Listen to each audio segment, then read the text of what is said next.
This is like, it's that Whitesnake video where the girl crawls on. Yeah, just like that. What's her name? Yeah, I told you. She's fantastic. What's Whitesnake? That's the music mommies and daddies listen to.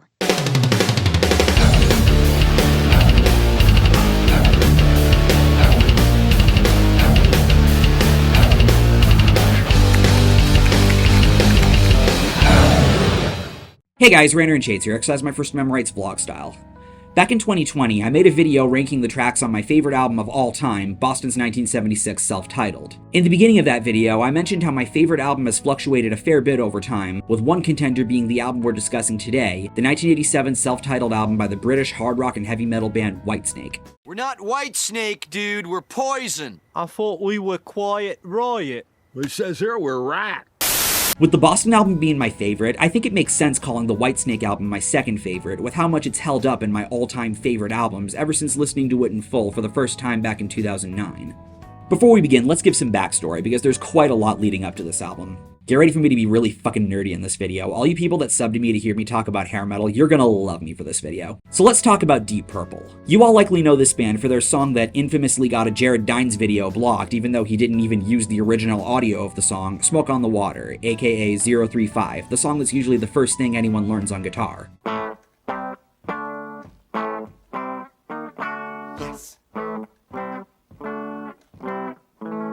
Beyond Smoke on the Water, Deep Purple are an incredible band, with Ritchie Blackmore being one of the most talented guitarists of the 70s.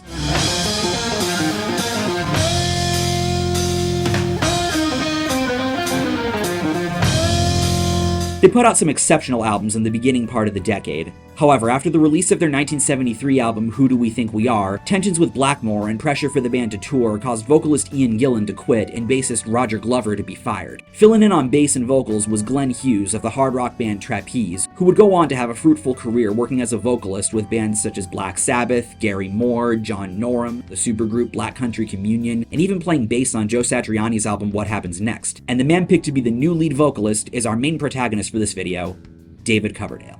He was an unknown guy at the time, but Blackmore liked his gruff and blues-tinged voice. He sang on 3 of Deep Purple's albums, Burn and Stormbringer, both from 1974, and 1975's Come Taste the Band. I'm sure they're delicious. Needless to say, Purple held up strong with this new lineup. After Machine Head, Burn is my favorite album of Deep Purple's.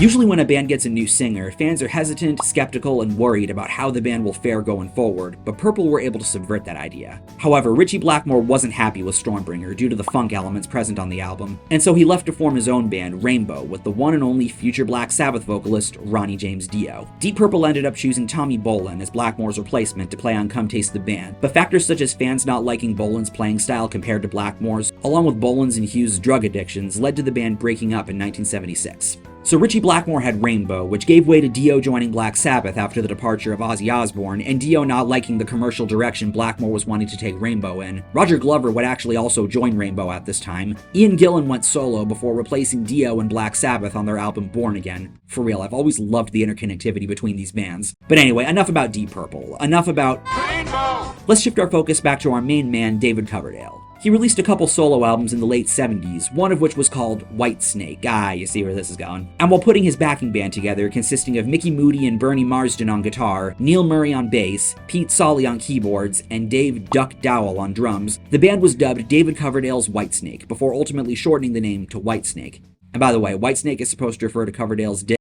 We're still about a decade before the album this video centers around, though. Prior to then, the band released 6 studio albums and went through a few lineup changes, a few of which featured Coverdale's former Deep Purple bandmates, keyboardist John Lord, may God rest his soul, and drummer Ian Pace, again with this interconnectivity. The sound on these albums was a lot more bluesy than the sound most people associate with Whitesnake. After all, Coverdale's original intent with this band was to go back to his blues roots and not have a hard and heavy sound akin to a band like Deep Purple. It's for that reason that I personally am not the hugest on Whitesnake's early output. But these albums were selling pretty well in the UK, with Coverdale having some name recognition from being in Deep Purple. But by the mid-80s, Coverdale had his eyes on the American market and made some decisions that would change his band forever. It's 1984, and Whitesnake is completing production on their 6th album, Slide It In. By this time, the band consisted of Mel Galley playing guitar alongside Mickey Moody, John Lord still playing keyboards, Colin Hodgkinson on bass, and the legendary Cozy Powell on drums, may God rest his soul, who had previously played with Jeff Beck, the Michael Schenker Group, and of course the previously mentioned Rainbow. Once again, the interconnectivity is remarkable. It was due in large part to Cozy's drumming that the band was going in a heavier direction, but something else was going on. David Coverdale was becoming more and more distant from his band, particularly when then Thin Lizzy and former Tigers of Pantane guitarist John Sykes caught his attention on tour. Mickey Moody would end up leaving the band upon catching on to this, along with Coverdale firing Mel Galley and Colin Hodgkinson. John Sykes was of course the replacement for the two guitarists, and Neil Murray returned to the band to play bass. It's for this reason that the US version of Slide It In has Sykes playing over the parts originally recorded by Moody and Galley to give the sound some more oomph, and Murray replacing Hodgkinson's original recordings, while the European version contains the original recordings as they were. John Lord and Cozy Powell would then leave the band after their next tour, with Lord reuniting with the classic lineup of Deep Purple and releasing their album Perfect Strangers, and with prolific session drummer Ainsley Dunbar joining, the 1987 lineup of Whitesnake was ready for action. OG fans might have looked at the 1987 album as a sellout move with how heavier and juicier it was compared to Whitesnake's previous output, but I love the sound with all my being. Maybe my perspective is skewed as a younger listener whose introduction to Whitesnake was through two of their most popular and highly regarded hits that came from this album, but I see the overall sound, thanks in large part to production by Mike Stone and the late Keith Olsen, as being an embodiment of 80s metal. You may think of Whitesnake as being just another 80s hair band, but if you really listen to the sound and the parts on these songs, you can tell there's something much more than that. And that's a big part of why I view Whitesnake as one of the best in the style, right up with the likes of White Lion, Extreme, Dokken, Striper, Winger, and even This is not only one of the first full albums I remember looking into early on in my music listening journey as I was getting more into metal, but one that I've returned to quite frequently for many years since then. It's actually tied with Joe Satriani's Surfing with the Alien as being my favorite album of 1987. I have some nice memories of listening to the album on my iPod on the plane rides home from my family's vacations in Florida. I have so much fun with the tracks on this album, and that's why I want to take you guys on a trip through them to convey just how much they mean to me. I should mention one thing before starting this track ranking. Like with Slide It In, there's a US version and a European version. And along with the tracks being in a different order, the European version has two other songs included that aren't on the US version, Looking for Love and You're Gonna Break My Heart Again. Both of these songs are great, with You're Gonna Break My Heart Again having some rippin' riffs and it being the only song on the album in drop D tuning.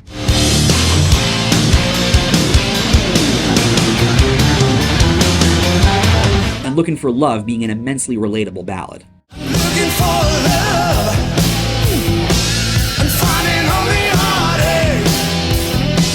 But in this video, I'm only going to be focusing on the main 9 tracks you hear, no matter which version you happen to listen to. If you want to interpret this as anti-British, so be it, I guess, and I apologize to my Discord admin Coffee. I should also mention that the music videos and live performances you're going to see here feature a different lineup of musicians than the one on the album, but I'll get to why that is later on in the video. For now, let's begin. Number 9.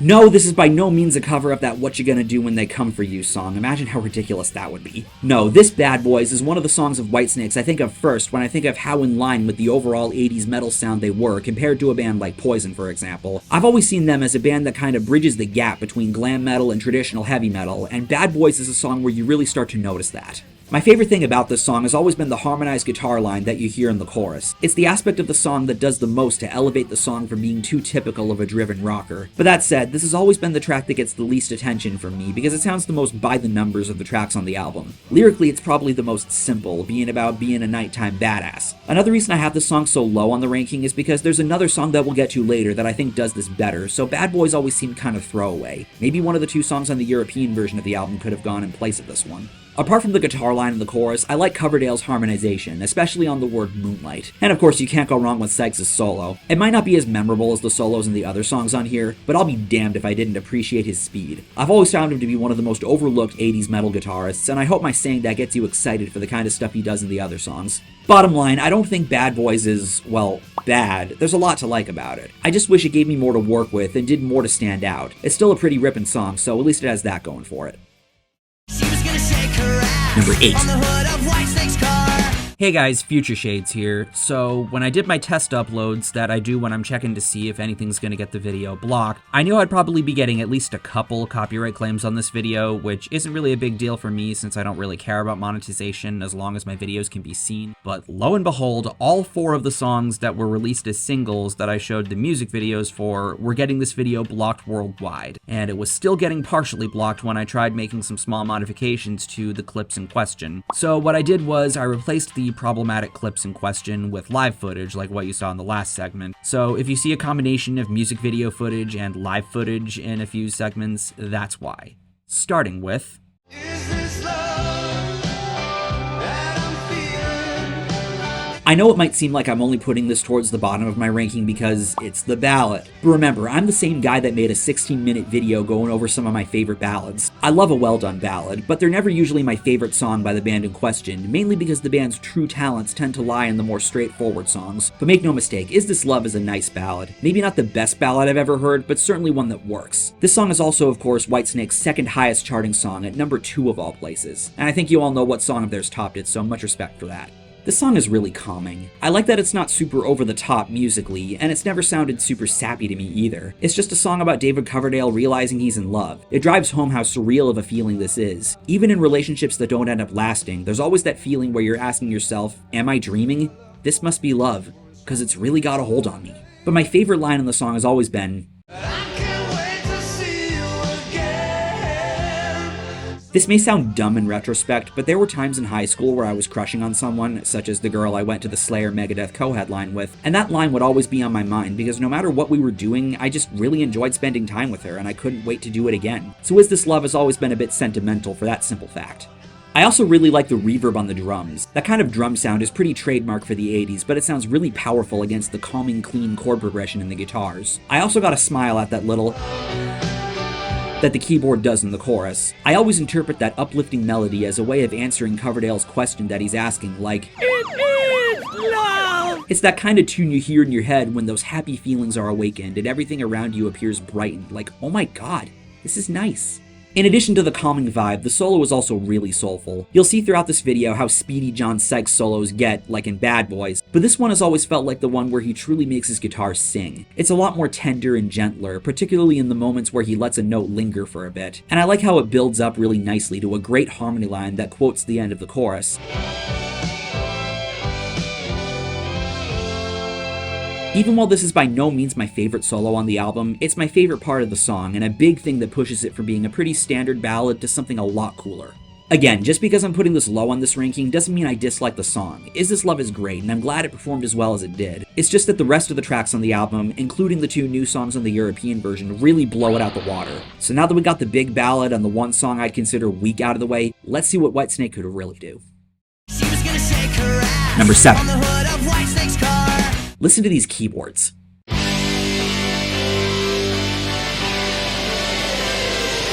The keyboards on this album are performed by well-known session player Don Airey. He's worked with Rainbow, Black Sabbath, Ozzy Osbourne, Michael Schenker Group, and Gary Moore, among others, prior to this album. One of my favorite things about Whitesnake's self-titled is how vintage of a sound it has, and Airey's keyboards do a lot to contribute to that, especially on this song.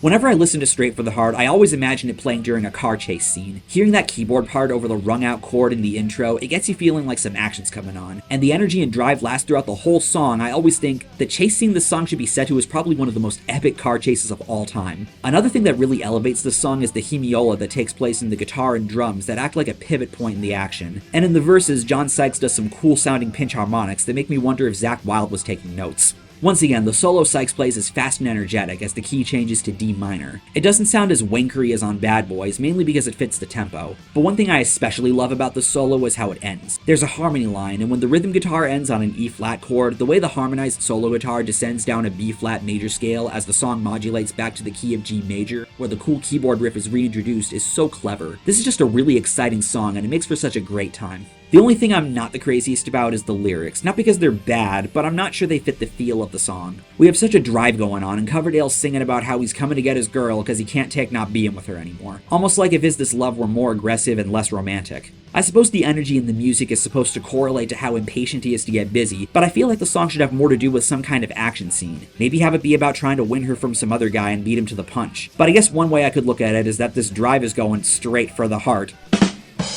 Either way, the performance on Straight for the Heart is so great. The riffs are cool, the solo's fast, the keyboards are bright, the drive is fun, and the vocal performance is also awesome. One of my favorite things about David Coverdale is his harmony vocals, and I love how they sound when he sings the word insane while there's that hemiola moment. So it's not hard at all to see why this is one of my favorite tracks here. She was gonna shake her ass Number 6. on the hood of Whitesnake's car. Okay, this is it. This is the big one. Here I go again on my own. Yep, here we have Whitesnake's biggest hit and most recognizable song, Here I Go Again. The song whose music video is being referenced in the part in 1985 by Bowling for Soup that I'm using for my transition clip, as well as the song Five Finger Death Punch stole lyrics from. Don't know where I'm going, but I know just where I've been. I don't know where I'm going,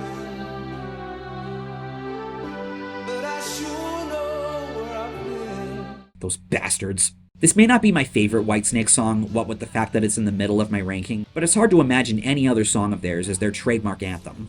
For as much as I've heard this song many times since first getting into Whitesnake, I can never get enough of how triumphant it sounds. The keyboards sound nice enough in the intro, but when we get that fill into the chorus and the drums start hitting the snare on all 4 beats, it really pumps you up and leaves you envisioning just as much action as we did with Straight for the Heart. While that song makes me think of an epic car chase, Here I Go Again makes me think of a training montage or a scene of a guy running towards something. But unlike with Straight for the Heart, the lyrics sound much more fitting for something like that, since it's a song all about picking yourself up and deciding that you're through feeling defeated and that you're ready to seize the day. An interesting fact about this song is that it's a re-recording of a song from Whitesnake's 1982 album, Saints and Sinners, not to be confused with the Canadian glam metal band I talked about in the Best Glam Metal Bands You Never Heard of video. On the original version, rather than the line in the chorus being, "Like a drifter I was born to walk alone," it's, needless to say, that's a very welcome change, not because I take issue with the word hobo the way woke scolds take issue with the word retarded, but because it's just so on the nose. Drifter is a lot more open to interpretation, because if you think about it, we're all drifters. I'm a drifter. We're all making our way through life, dealing with our own struggles, picking ourselves up when the going gets tough, and trudging along as we say to ourselves, "Here I go again." And that's what makes the song so much more meaningful. It's weird how this song is considered a power ballad when it has so much energy to it. When I think power ballad, I think of songs that are much slower and more sensitive. Again, I made a video about this concept back in 2014, and although I can think of a number of songs I think should have been included in that video, as my music taste has blown up way more than it had at that point, getting into more bands and learning about and even rediscovering songs that would fit that criteria, and at the very least gives an idea of how power ballad is typically defined and gives some good examples. I don't see Here I Go Again meeting that criteria. The verses might be on the soft side, and I really like how the second verse sounds with the clean guitar and drums entering the mix, but the chorus does so much to blow the song up to the point where calling the song a power ballad seems really inaccurate. Another thing we gotta talk about is the solo. We'll talk more about this towards the end of the video, but just like what happened during the production of Whitesnake's previous album Slide It In, the band's lineup collapsed in on itself before the album's release. John Sykes was fired from the band, while Neil Murray and Ainsley Dunbar walked away from the band in wake of not receiving their wages and finding out that Coverdale was wanting to uproot the whole band again. The guy playing the solo on this song is one of the people that would become an official member of Whitesnake by the time of the album's release, Adrian Vandenberg. Coverdale originally wanted him to be a part of the band when he was assembling his new lineup after Slide It In, but Adrian had declined due to the small success high he was having with his own band, Vandenberg. If you don't know them, Vandenberg was a Dutch glam metal band that had a minor hit in the early 80s with their ballad Burning Heart, and when the writing was on the wall that they weren't going to be the success Adrian was hoping they'd be, he seized the second chance he was being given to join Whitesnake, with his first contribution being the guitar solo on Here I Go Again, which says to me that Coverdale had big intentions for the song to really give Vandenberg the recognition as being Whitesnake's principal player. Needless to say, it's a really soulful solo that does an excellent job building towards its climactic high note. That fast run leading up to it is always a treat to hear. The solo is really stand out, and it makes you wonder if John Sykes would have played something similar had he been kept on board. I also gotta give a special mention to the shriek Coverdale does before the solo. A ninth above the root? That's awesome. Although, when I saw Whitesnake live in 2015, which is of course where I got this shirt, to compensate for not being able to hit those high notes, Coverdale actually did what sounded like a metalcore scream in place of that, which was freaky but kinda cool and modern. But yeah, Here I Go Again is great. It's one of those essential, definitive 80s rock songs, and while there are 5 other songs here that I like a lot better, I'm glad it became as huge of a hit as it did, and maintained as much longevity as it has all these years later. Number 5. This song has my favorite intro on the album.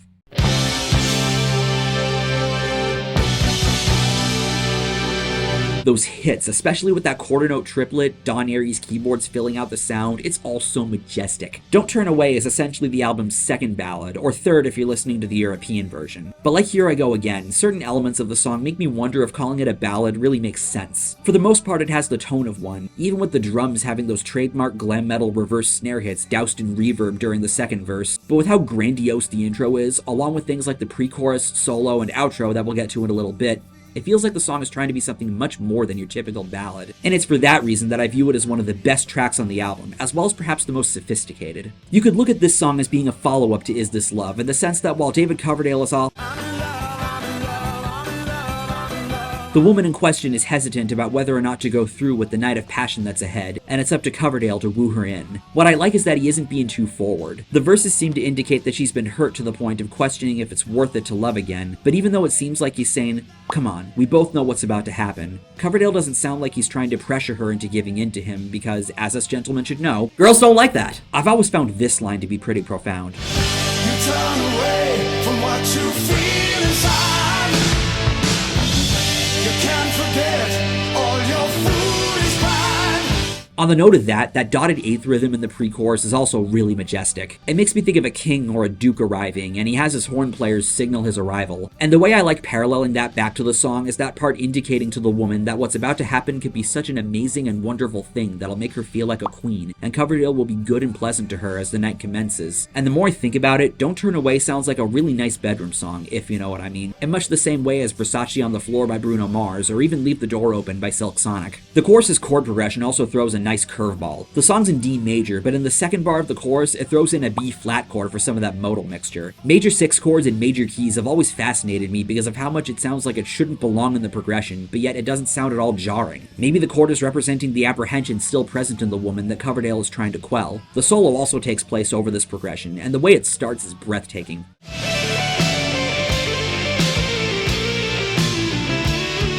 The way Sykes does that D major lick into that F major arpeggio and brings it around to end on F sharp, the third degree in D major, it sounds so crafty and beautiful. It's probably my favorite moment of any of his solos on this album, and I wish the rest of the solo was like that. I say that because that's basically the high point of the solo. After that, it kinda recedes into D minor shredding, and I'm not sure it's what I'm wanting to hear in a song like this. It does end with some interesting arpeggiation over the chords as the progression slows down before the majestic intro is reintroduced, along with Ainsley Dunbar throwing in some big sounding fills.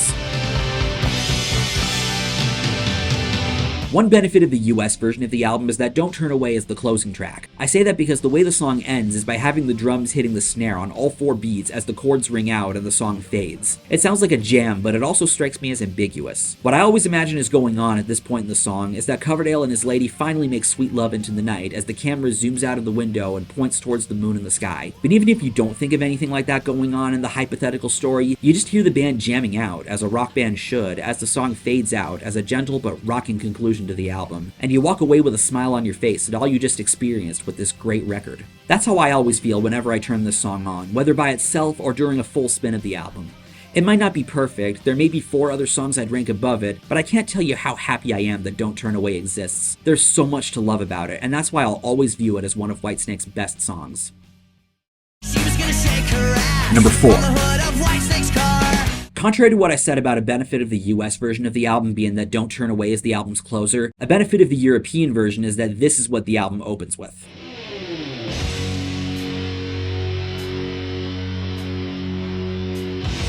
Hell yeah, it's Still of the Night, the first song of Whitesnake's I ever listened to. Of all the tracks on the album, Still of the Night is the most outside the box. Not only are there quite a lot of different parts to the song, but it's also the longest on the album at a little over 6.5 minutes. And man, do those 6.5 minutes just fly by. Just about every riff in the song is excellent, the drumming complements the riffs really well, and the song contains probably my favorite overall vocal performance of Coverdale's. Something I should note is that when Coverdale first began tracking vocals, he found that his vocals sounded kinda nasally, and was diagnosed with a sinus infection, followed by needing surgery for his septum, resulting in some delays with production. When listening to a lot of the other tracks on the album, Coverdale's voice sounds more gruff than I'm used to hearing, which I used to think was because he used a lot of his energy on this song. But while there are plenty of stellar moments where he does a high shriek, Still of the Night was always the song where I felt his vocals really peaked. And on the note of that, this was also the song that got Whitesnake compared a lot to Led Zeppelin. Along with Kingdom Come, they were essentially the Greta Van Fleet of their time in that regard. I talked about this in my Rip-Offs video, where I mentioned viewing Still of the Night as a love letter to Led Zeppelin.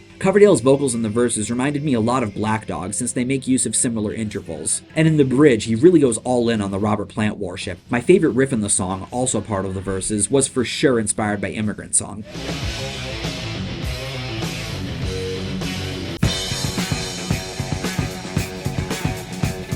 And the eighth note stepped hi-hats that we hear in the ambient middle part of the song is very much like what happens before the guitar solo in Whole Lotta Love. The band is clearly wearing their influences on their sleeves in this song, and it makes sense when you take into account Whitesnake's bluesy past. You realize then that while this is the heaviest record Whitesnake had put out by that point, the blues influence, which no doubt included Led Zeppelin, never truly left. But even outside of the Zeppelin homage, the song is epic. The breakdown-sounding riff that takes place before and after the chorus is really fun. The riff that takes place in between the ambient part and the solo makes me think of Iron Maiden for some reason, probably because the notes remind me a lot of my favorite song of theirs, Hallowed Be Thy Name. I also really like Ainsley Dunbar's drumming on this song. He plays some cool rhythms, does some really big-sounding fills, and with the exception of one other song we'll get to later, this is my favorite performance of his on the album. The only thing I'm not crazy about is how much the guitar solo sounds like it's being drowned out by the keyboards during the first half, which Sykes himself even agrees on. You can tell there's a fast run going on, but you can't really hear much until Sykes gets to the high notes, which is a total disservice. It's almost like a precursor to what Jason Newsted would experience when recording And Justice for All. But even that doesn't take away from how excellently constructed of a song Still of the Night is. It made a great first impression on my 14-year-old self, and there's no doubt that if you've heard the song before, you enjoyed yourself the whole way through. I can imagine even people who write Whitesnake off just because of the genre they're associated with will still go as far as to say this is their best song. It was my favorite of theirs for a while before checking out the rest of the album, and I hope me saying that gets you intrigued for the 3 songs I have coming up. She was gonna shake her ass Number 3. on the hood of Whitesnake's car.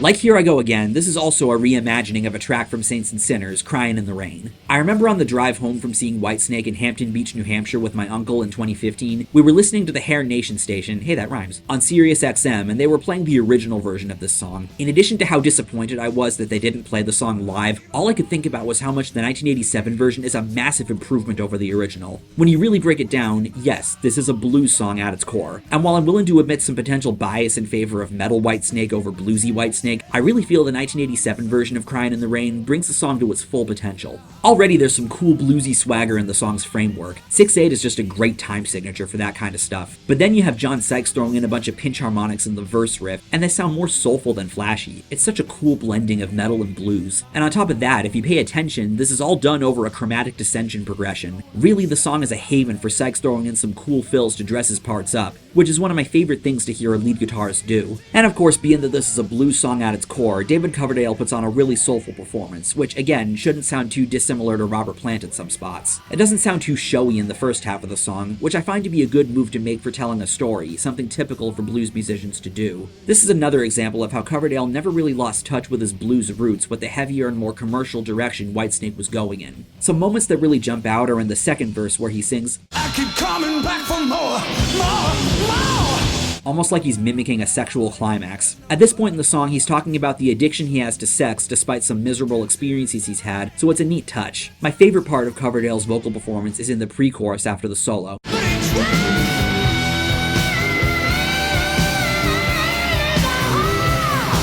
When you're feeling the blues, feeling a need to cry in the rain, even when the sun is shining, sometimes you just want to cry out like that. While Still of the Night has my favorite overall vocal performance, that shriek Coverdale does over the trudging groove is my favorite moment of any of his performances. But the big thing that blows my mind about Crying in the Rain is the solo section. Those fast runs, those fast trills, some of which I'm almost certain are being tapped or at least pick-tapped. This is some truly emotional shredding. But you know what else I love about this part of the song? Ainsley Dunbar's drumming. He does a sensational job matching the intensity of Sykes' solo. Hitting the snare on beats 1 and 4 in a 6/8 song is one thing, but then the bastard adds snare hits on the and of beats 2 and 5, and then following that up with the hemiola thing, where the snare is being played on beats 1, 3, and 5. This is the kind of shit I remember being taught about in jazz band back in high school, where the drummer mimics what the soloist is playing to add some color, and make the solo section feel like the musicians are having a conversation with each other. And with the keyboards filling everything out, it really makes this part of the song feel atmospheric as hell. And to cap it off, when the intro riff is reintroduced afterward, Dunbar does some huge-ass fills, almost like he's getting a short drum solo. It's not hard at all to see why this is absolutely my favorite performance of Dunbar's. Just like what I said about Tom Hulce's performance in Out There from Hunchback of Notre Dame in my Disney Songs video, Ainsley Dunbar's drumming on this song is so insane that it makes me mad.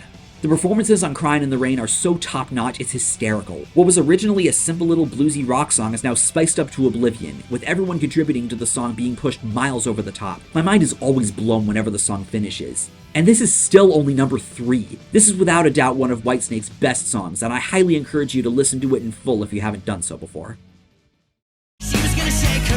Number 2. Let me begin this segment with a random anecdote. So, back in my senior year of high school, me not always having plans on Friday night, my little brother would sometimes get me to drive him and his buddies around, go to Five Guys, hit up Shoppers World, stuff like that. But there was one night where one of his buddies had lost his phone in Sears, back when that was a thing, at the mall. But the mall was closed, so we were waiting outside to see if any mall security would pass by that we could ask to let us in. Now, why am I telling the story? Well, while we were waiting outside, I randomly decided to take my phone out and record this. Don't hide what you feel inside. Don't let anything stand in your way. Just let the music take you higher. A song's gotta mean something to me if I'm willing to share an old clip of my crappy singing. Now are you ready to rock? Children of the night. If I made this video about a decade ago, it'd probably not be that good, but this song would probably be my number 1. With the possible exception of You're Gonna Break My Heart Again on the European version of the album, Children of the Night is my pick for Whitesnake's heaviest song. Much like Side of a Bullet by Nickelback or Cry of Achilles by Alter Bridge, this is the song that I'd right away use as my counter to anyone writing Whitesnake off. It's that awesome. Children of the Night is basically everything Bad Boys was trying to be. It's much tighter and has more electrifying riffs, making the song feel much more well put together. Lyrically, it is pretty noticeably similar to Bad Boys, with it being about getting ready for a big bad night on the town, but the lyrics don't feel as simple. Though there is this one part that's kind of an unintentional, or intentional depending on how you feel, reference to Thin Lizzy. Now the boys are back in town. The boys are back in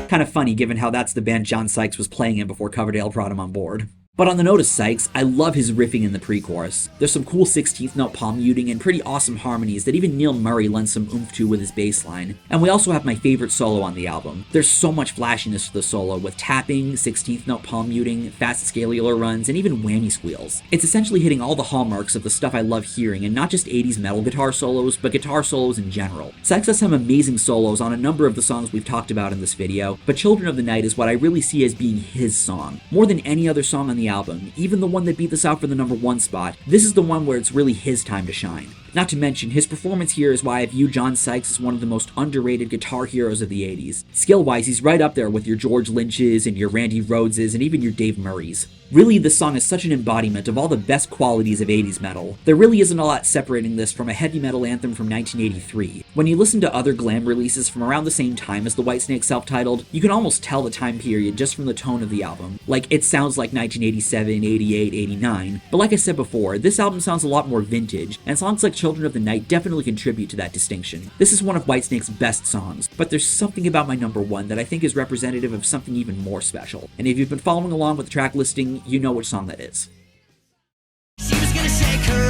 Number 1. So give me all your love tonight. Give me all your love tonight. You're probably asking at this point, Shades, why this song? I mean, Don't Turn Away is so majestic, Still of the Night is such an epic composition, Crying in the Rain has such bombastic performances, and Children of the Night is so heavy and has such an insane solo, and yet it's Give Me All Your Love that's your number 1? Really? Yep, really. You wanna know why?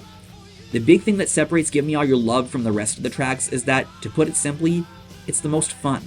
We have a shuffle feel song, and I really like those. We have an eclectic chord progression with some nice enhancement from the keyboards that, although goes on for most of the song, is really cool to hear. And while Coverdale's vocal performance might not be super mind-blowing, I really like how he sounds in the verses. He starts out sounding almost like a crooner, and when the instrumentation loudens, he projects to both match the volume of the band and drive the point home that he has his heart set on this girl and will stop at nothing to get what he wants. The cynical types may call that simping and desperation. I call it making some rich foreplay. Any way you want, that's the way you need it. Any way you want it.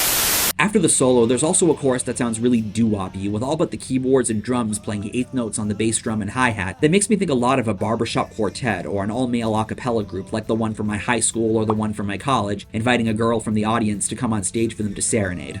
And on the note of the solo, my god, this one's great. It basically takes everything I love about the solo in Children of the Night and gets it to sound more fun and in tune with the band. The key changes to F-sharp minor, and Sykes makes his guitar really wail in that saturated tone. Then there's some fast tapping as he slides up the neck, and there's even a cool-ass whammy squeal. The final bars of the solo when the key changes back to A minor are also really breathtaking as he does more cool tapping over an atmospheric vibe amplified by the keyboards. It's an awesome way to close out an already amazing solo. But by and large, the thing I love hearing more than anything in this song is the chorus. Coverdale's harmonizing sounds so awesome up against the chord progression, and just in general, the whole band sounds like they're having the time of their lives just jamming together. Moments like that are really special in a band, and they encapsulate why so many people love doing it. And while it's unfortunate that the lineup on this album didn't last past the recording, listening to a song like Give Me All Your Love gets you to envision a moment in time where everything was just right with Whitesnake. And that's why it's both my favorite track on the self-titled album and my favorite song by the band.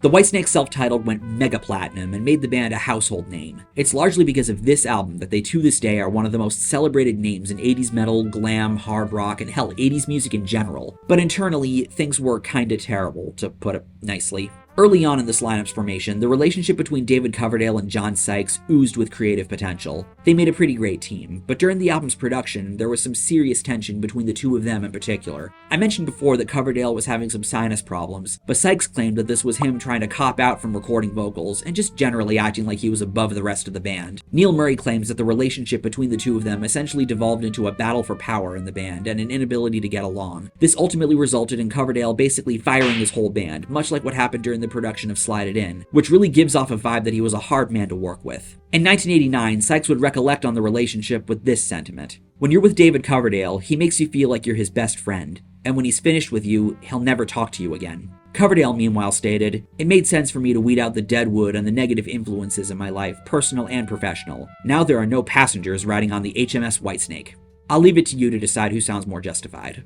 The first new member to be brought on board was Adrian Vandenberg, as previously mentioned, who played the guitar solo on Here I Go Again, which became Whitesnake's biggest hit, and perhaps the biggest source for paying his bills to this day. Also brought on board were ex-Dio and future Def Leppard guitarist Vivian Campbell, Quiet Riot bassist Rudy Sarzo, and Ozzy Osbourne drummer Tommy Aldridge, who's also regarded as a pioneer of double bass drumming and is also one of my personal favorite drummers. These were the guys that you saw in the music videos featured in this video, since, the 1987 lineup was basically gone by the time they began shooting. Coverdale essentially put together an all-star hard rock heavy metal lineup with the intent of taking Whitesnake's sound in an even glamier direction on the band's next album, 1989's Slip of the Tongue. Coverdale has even said as much, "I'm competing with people like John Bon Jovi. I've got to look the part." And that can definitely be applied to their sound as well. Not that the album sounds like Bon Jovi specifically, but you get what I mean. However, Campbell ended up leaving the band before production began due to musical differences and an iffy relationship with Coverdale to play in the band's River Dogs and Shadow King with Lou Gramm of Foreigner before joining Def Leppard, and Vandenberg suffered a wrist injury during the recording of the album. So who did Coverdale hire for the job?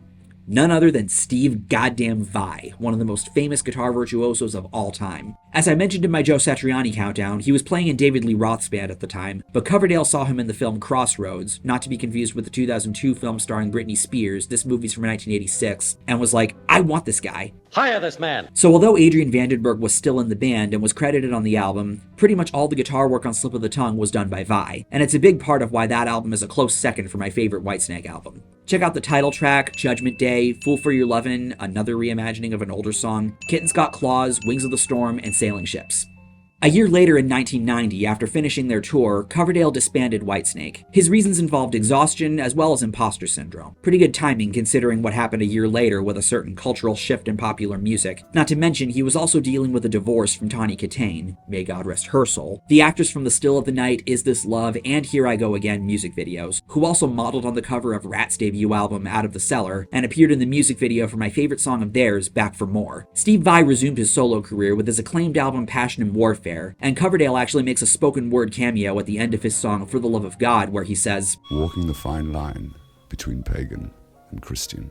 As for Adrian Vandenberg, after forming a short-lived band called Manic Eden with his former Whitesnake bandmates Rudy Sarzo and Tommy Aldridge, along with a guy named Ron Young of a hard rock band called Little Caesar, who I always imagined really liking pizza, on vocals, he basically disappeared from the music scene until very recently effectively reforming Vandenberg under a new name, Vandenberg's Moonkings. After his firing from Whitesnake, John Sykes formed a new band, Blue Murder. This band was pretty much a supergroup, with fretless bass extraordinaire Tony Franklin of The Firm, another supergroup which actually featured Jimmy Page, and Carmine Appice of Vanilla Fudge, Rod Stewart, and King Cobra, among others, on drums, rounding out the lineup. Sykes also handled the vocal duties on both of the albums Blue Murder put out, and he actually does a damn good job, and you could definitely hear the Whitesnake influence that really puts into perspective Sykes' role in making their sound what it was. They come highly recommended, particularly the tracks Valley of the Kings, Jelly Roll, Blue Murder, Sex Child, and Ptolemy. However, with this being the late 80s, early 90s, even if you've never heard of this band until now, I think you all know what the fate of this band was. Sykes did release some solo albums in the 90s and early 2000s, which I find to be alright, but he hadn't released new music since then until making a surprise return in 2021 with a couple new singles.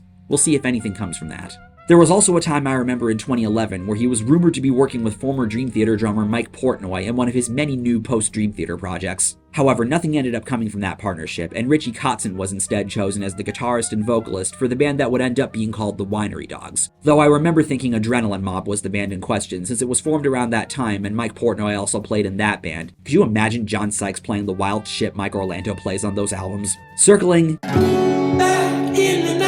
amidst all the comparisons to Led Zeppelin, David Coverdale made his return in 1993 in the form of teaming up with none other than Jimmy Page himself, who himself was kinda wanting to spite Robert Plant, to form the collaboration Coverdale-Page. Their one and only album sounds just as you'd expect, though I recommend it to anyone that likes Led Zeppelin, Whitesnake, or even both if you haven't heard it. The song Whisper a Prayer for the Dying is a really epic tune. Though shortly after, Page reunited with Robert Plant for some brief projects such as the 1998 Page and Plant album Walking into Clarksdale, as well as a couple Led Zeppelin reunion shows, and Coverdale reformed Whitesnake in 1997 for the album Restless Heart. He followed that up with what was intended to be a farewell tour, but ended up reforming the band again in 2003. Another thing of note is that in 2016, Coverdale was inducted into the Rock and Roll Hall of Fame as a member of Deep Purple. Today, Whitesnake consists of guitarists Reb Beach of Winger and Joel Hoekstra, formerly of Night Ranger and Trans-Siberian Orchestra, and who also played guitar in the Broadway jukebox musical Rock of Ages, Tanya O'Callahan on bass, Misha Lupi and Dino Jalusic on keyboards, and good old Tommy Aldridge on drums. And although I'm not always one to listen to much newer releases from 80s bands, the albums Whitesnake released after its reformation in the 2000s have all been pretty well received by fans. No matter the drama, no matter all the lineup changes, no matter the tweaks to the band's sound, no matter if you think David Coverdale had a swollen ego in his prime, Whitesnake will always be regarded as a legendary band in the world of rock and metal, with the 1987 self-titled album being their greatest output and one of my favorite albums ever. Thank you for watching this video, take care, and have a nice day. I'm Shades, and I'll see you next time.